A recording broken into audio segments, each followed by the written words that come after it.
Hi guys, I hope you are doing well. Today we will talk about how to fix or how to solve the problem of glitch on the application of Duolingo. You will go to settings.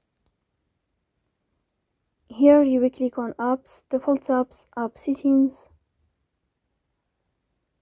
Then you will search about Duolingo app and you will enter. Here you will click on first stop and you will click OK. Then you will enter to the window of storage. Here you will click on clear cache.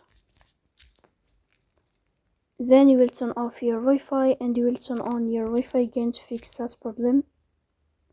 So that's all. Don't forget to support us by like and subscribe. See you next time and thank you for your watching and your attention.